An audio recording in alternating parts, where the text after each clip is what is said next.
là, on va débuter pour de vrai. J'attends que ça refasse le point. Je vais aider un peu mon appareil photo. Voilà. Donc, voilà la bête. 140 cache-pages couleur. Je sais pas combien de temps de travail.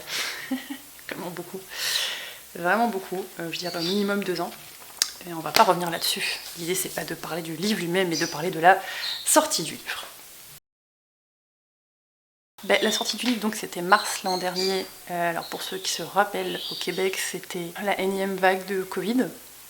Donc le livre n'est pas sorti vraiment dans les meilleures conditions. Je pense que les librairies étaient ouvertes, mais bon, pas trop possible pour faire de la promo. Les dédicaces, quand on peut être que 5 dans la boutique, c'est un peu compliqué.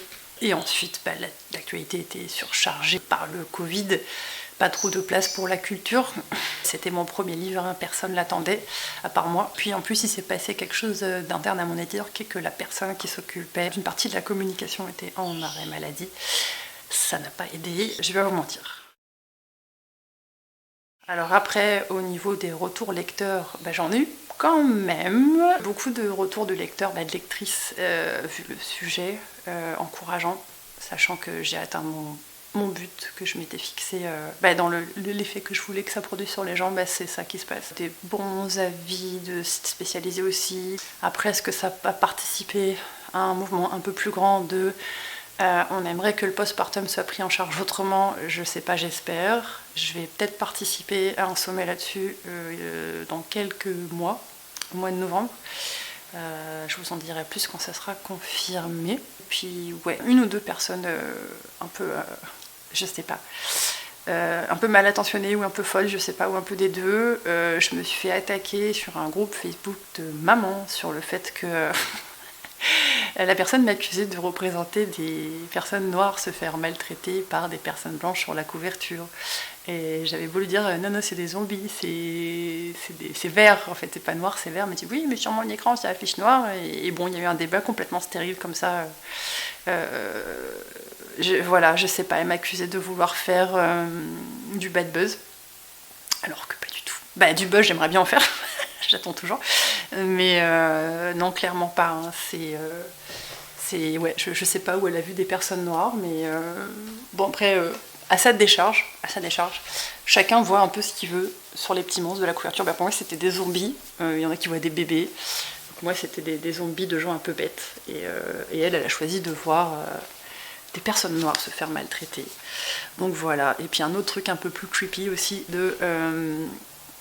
y a un gars qui a laissé un commentaire sur un site spécialisé que je ne nommerai pas, disant comme quoi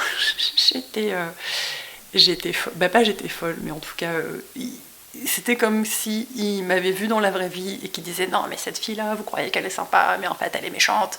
Elle parle mal à tout le monde au parc et tout. Et là, j'avoue que j'ai un peu bad-trippé parce qu'il parlait comme quelqu'un qui m'avait vu dans la vraie vie. Et j'ai eu 2-3 jours où je me sentais pas très bien dans mon quartier, qu'à chaque fois que je croisais quelqu'un, c'était « Ah, c'est toi, hein, mais c'est ta vie, ah non, c'est toi ». Ouais, il y a eu une petite phase de psychose qui a duré 2-3 jours. Et puis bon, après j'ai écrit au site, et puis là, ils ont retiré la critique, parce que bon, clairement, ça avait rien à voir avec « j'ai le livre, puis j'aime pas », c'était soit personnel, soit juste... elle n'avait pas grand chose à faire de sa vie, puis elle avait décidé de m'embêter, mais bref, donc voilà, ça a accompagné la sortie du livre. Et bon, apparemment, ça vient avec le fait de devenir une personnalité publique, si on peut dire. Donc voilà. Alors après, qu'est-ce que je voulais vous dire d'autre ? Les chiffres de vente, je les ai pas demandés. J'imagine que je vais pas tarder à les avoir, ou en tout cas avant mars l'an prochain, parce qu'on est censé faire un bilan au bout des 2 ans de la sortie du livre. Donc bon, mais encore une fois, je sais pas vraiment à quoi m'attendre du tout. J'essaie de m'attendre à rien, puis peut-être j'aurai une belle surprise. La sortie française se confirme pour janvier l'année prochaine. Là, j'attends que mon éditrice rentre de vacances pour confirmer le titre et la couverture, parce que ça va changer. Il y a une petite adaptation pour le marché français à fournir. tant qu'il sort finalement en France, ça fait mon affaire parce que voilà, le livre devait sortir à l'automne dernier. Parce que moi j'avais pensé ma communication comme se déroulant sur la même année. Donc le livre sort en printemps au Québec, puis sort à l'automne en France. Parce que j'avais tout un plan dans ma tête. Ça s'est pas passé comme prévu et ça a du coup mis un peu en suspens ce que je poste sur la page Facebook pour ceux qui regardent. Ouais, ça s'est pas du tout passé comme prévu. Il devait y avoir des témoignages de maman qui complémentaient un peu le livre, mais bon, du coup ça arrivera plus tard. Je m'excuse pour celles qui ont donné leur témoignage et que pour l'instant c'est encore dans les airs, ça va finir par sortir à un moment donné. Là, il y a un questionnement auquel j'ai pas encore de réponse, qui est est-ce que c'est un one-shot ou est-ce que je continue la BD après? Parce que la question se pose à moi et puis on me la pose. Je ne sais pas. En fait, je vais attendre de voir ce que ça donne en France. Parce que des livres, j'en ai plein dans ma tête, des projets de livres. Est-ce que c'est intéressant économiquement pour moi? Je vais pas vous mentir, pas du tout. Mais alors, pas du tout. C'est pas mal pire que ce que j'imaginais. Honnêtement, pour moi, vu les tarifs qui sont pratiqués, c'était du fanzine amélioré. Alors après, c'est vrai que bon, j'ai eu le malheur de travailler en studio de jeux vidéo, donc où j'étais très bien payée. Et là, déjà, le tarif pour le livre est pas super élevé. Hein. Désolé, mon éditeur, si tu regardes cette vidéo, mais c'est partout pareil. Hein. Mais vraiment, le tarif proposé pour le livre n'était pas intéressant. Et même si ça avait été un autre éditeur, je veux dire, ça, quelques milliers de dollars ou d'euros pour faire un livre qui prend 1 an ou 2 de travail, ça marche pas, quoi. Ça marche juste pas. Surtout qu'en plus, et ça c'est quelque chose que j'avais pas vu venir, et il y a un parallèle intéressant à faire sur accueillir un enfant sur le sujet du livre, c'est que tu fais ta conception, tu fais ton livre, il sort et tu penses que c'est fini. Mais non.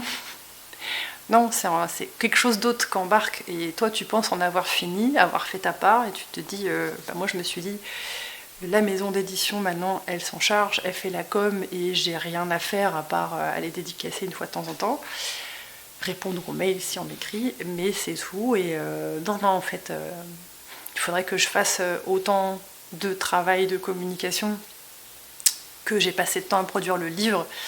Et ça, pour moi, ça marche pas, quoi, parce que j'ai eu de la chance ces 2-3 dernières années où, malgré tout, ça s'est toujours équilibré sur l'année, ce que je gagnais. Parce que faut être pragmatique, et c'est vrai que faire de la BD ou du livre, c'est super trippant, mais ça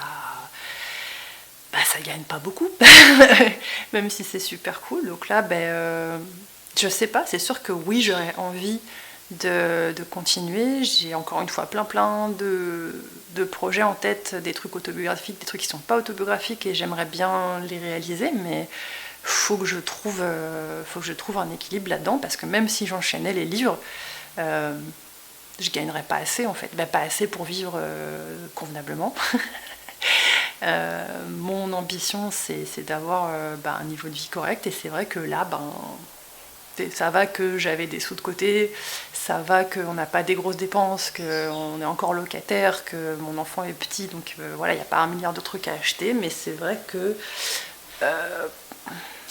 voilà, je sais pas comment font les autres, mais moi j'ai trouvé que c'était très très précaire.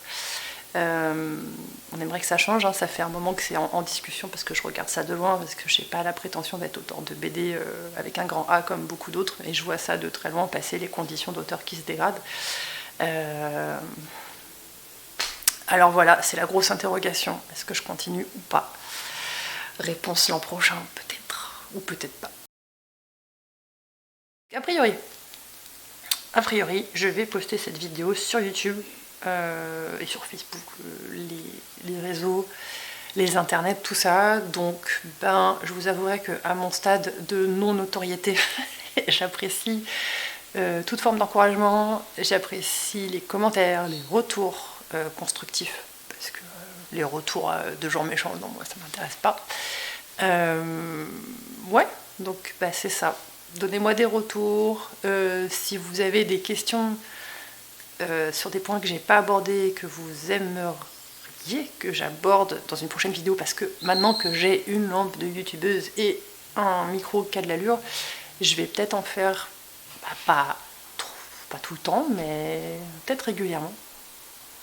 Donc voilà, si jamais il y a des questions que vous posez, encore une fois, sur le livre, communiquez avec moi, puis je vais voir ce que je peux faire pour vous répondre là-dessus. Je sais pas du tout ce que cette vidéo va donner, mais je l'arrête. Ouais.